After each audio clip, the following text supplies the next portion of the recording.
Martín Gallegos with the beautiful skyline of Pittsburgh behind him. I got to tell you, we've been ranting and raving. This view is unreal. By far the best in baseball.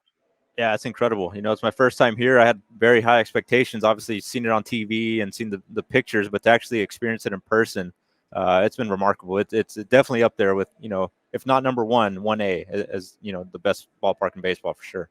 Can I, I've told you what a great reporter and writer you are, right? A couple times, yeah.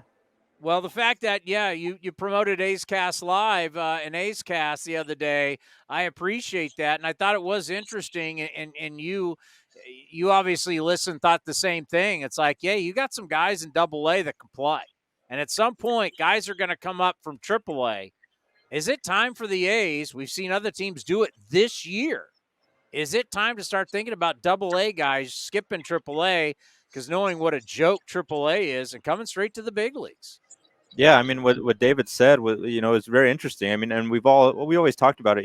It's hard to judge these guys who are at AAA performing well. These guys are out there, hitting bombs and hitting over 300, and they come up to the big leagues and they're struggling. They're struggling. It's a completely different dynamic moving from Las Vegas ballpark over to the Coliseum and the other many spacious ballparks that are in the majors. It kind of plays a little bit more even for them, and it's hard to translate that success. Whereas at Double A, I think it's a little bit more fair. And we always hear about the best pitching prospects are always at Double A, right? And so these hitters that are down there, guys like Lawrence Butler, Daryl Hernandez, Denzel Clark, Brett Harris, these guys are facing the best of the best in terms of pitching prospects, and to be having success down there for a team that's obviously rebuilding right now and going through a miserable start to the season, at this point, why not consider bringing those guys up? And I know those, David Force mentioned on your show that, those conversations have been discussed. And I'm sure, as we go along here and we start getting into June,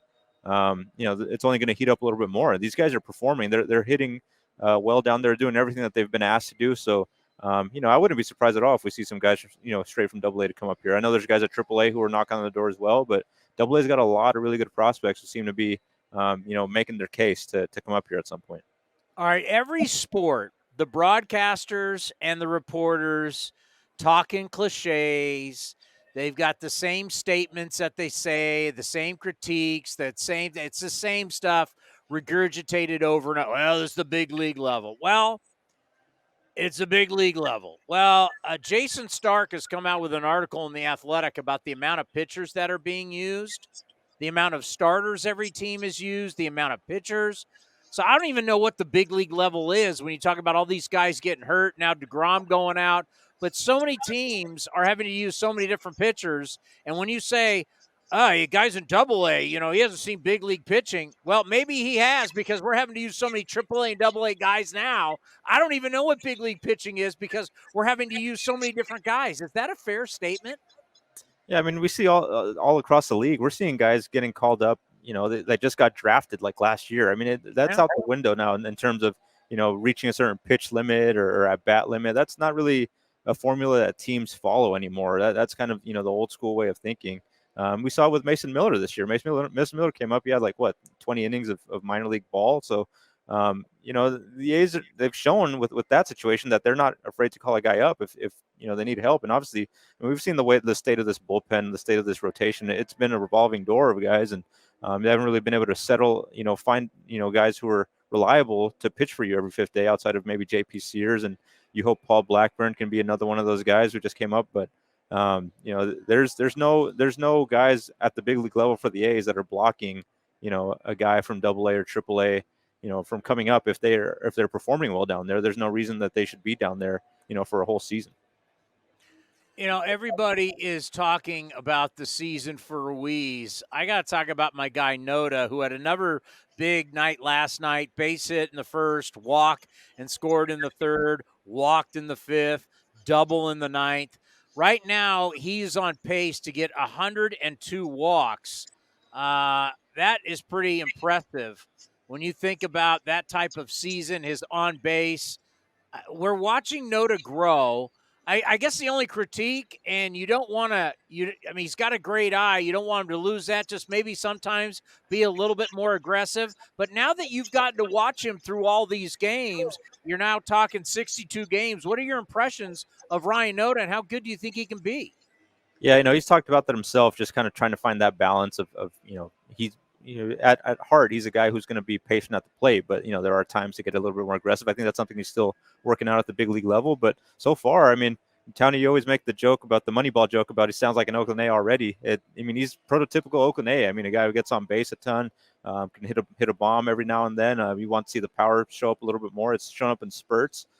He's still looking to kind of find that power stroke at the big league level, but there's been a lot to like for sure. I think outside of him and Ruiz, as far as talk about newcomers and hope for the kind of the future guys who you can, who will be part of successful A's teams in the coming seasons. Those are two names right there. Ryan Noda, I think, every day at first base. I mean, we saw with Jesus Aguilar getting DFA'd, that kind of sent the message that hey, we believe in Ryan Noda. We think he can be a guy who can play for us every day against lefties and righties, and he's getting that opportunity right now. And I just every time he comes up to the plate, you always expect him to work like a 7, 8, 9 pitch at bat. It's never like just, go up there and swing at 3 pitches and strike out. He's going to make a pitcher work. And that's always valuable to have a guy like that at the top of the lineup. And with him and Ruiz there, 1 and 2, that's a pretty nice little combo there that they've got forming there so far. I mean, just yesterday's first inning was like, if this is the future, I'm so on board. Is you got Ruiz get on a catcher's interference, so he gets on base, steals second, Noda base hit, brings him in. Was that like the perfect way to start a game? Like, this is the future, these two guys. For sure, yeah, that's how you draw it up.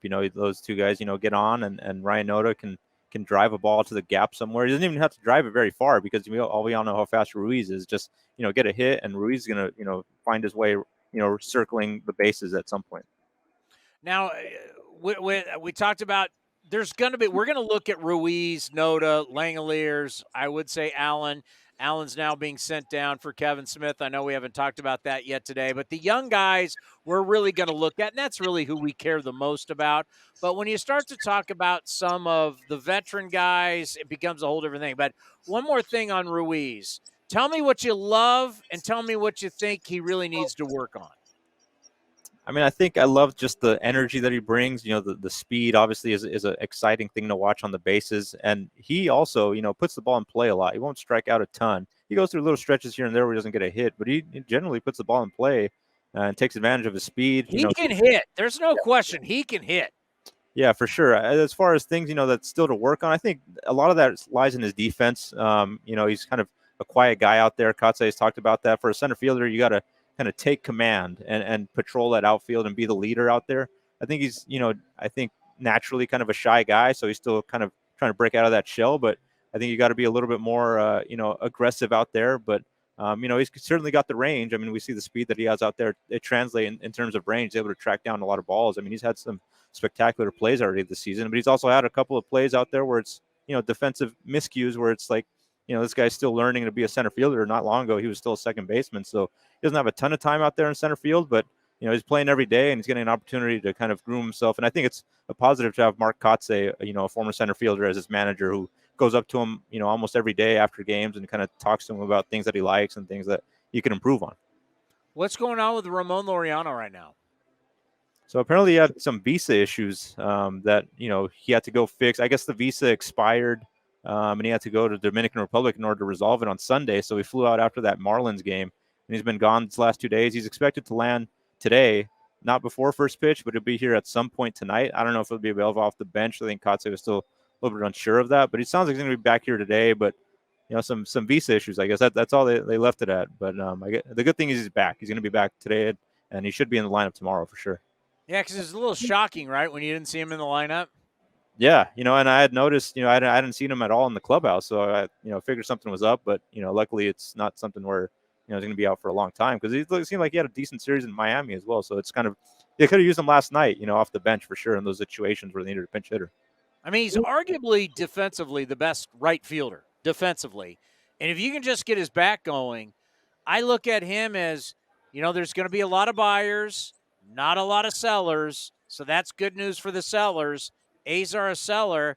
I mean, especially if there's an injury somewhere, I'd be calling the A's about Ramon Laureano, who has playoff experience. So it's like the A's need, some of these veteran guys, as much as I want to see the young guys, I do understand the business of baseball. And you tell me, it's like they got to get some of these veteran guys hot so they can actually move them so they can at least get something for them. Would you agree with that? Yeah, absolutely. Especially with a guy like Laureano, I think there's a lot of teams that are looking at him and kind of wondering is this guy what is he at this point? We know the defense is really good, but can his bat get back to some semblance of what it was a few years back? We haven't really seen that.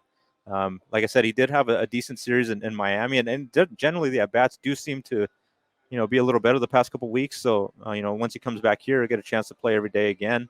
But yeah, he's a guy, Ledimus Diaz is another guy who I think, the A's kind of have to balance, do we want to play Kevin Smith every single day at shortstop, or do we want to find a way to get Ledimus Diaz in there and maybe he starts to hit, well, and he becomes a potential trade candidate as well. Guys like Jace Peterson, those veteran guys, you got to find a way to get them in there to try to, I guess, showcase, if that's the right word to put it. But those are if they can start performing a little bit well here before the trade deadline, those are guys who definitely, veteran guys who have been there before, attractive pieces to teams that are looking for some depth at the deadline.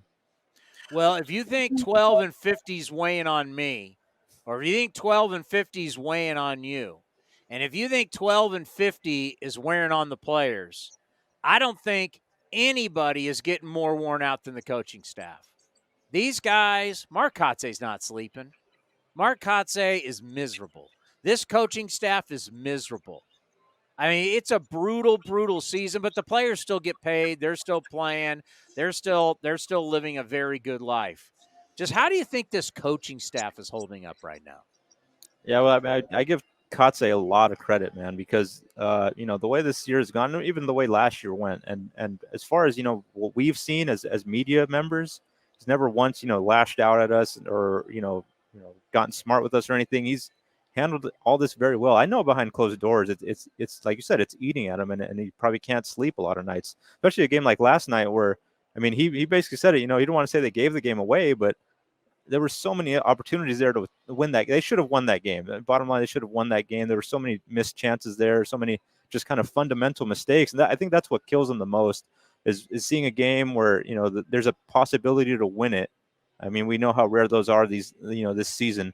And when you lose it because of fundamental stuff, it's one thing to just be outplayed, outmatched. That's going to happen most nights. But, when you can win a game and you don't because of fundamental mistakes, fundamental errors, those are things that, these guys kind of harp on guys every day, and when they're not able to perform that on a given day, it's demoralizing, for a coaching staff. And but Kotze's done a great job of just keeping not only his spirits up, but the player spirits up, the coaching staff spirits up as well. So, like I said, I give him a lot of credit for navigating through this tough situation that's been going on with this team here, not only this season but last season as well.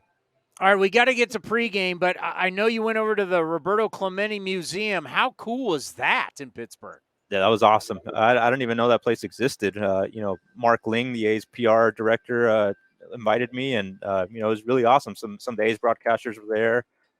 Dallas Braden was there. Ryan Noda was there, and he had a blast there too. Just got to hold a bat from Roberto Clemente that was in there, and just all the memorabilia that was there.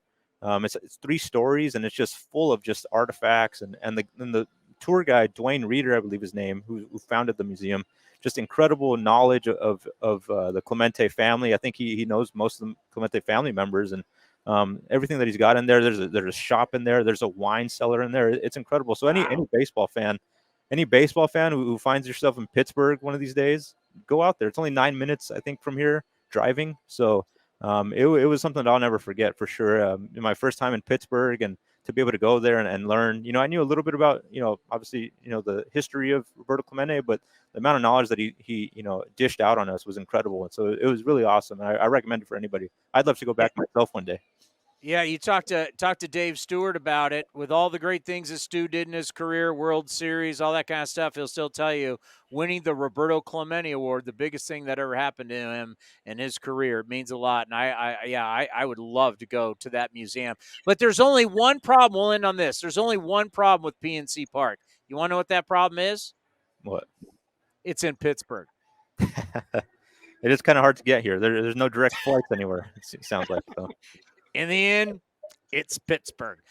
Great stuff, my friend. Be well, and next time I see you, we'll be back at the Coliseum. All right, sounds good, Tony. Thanks. Martín Gallegos, who does a great job. Oh, quick, get him back. One more question.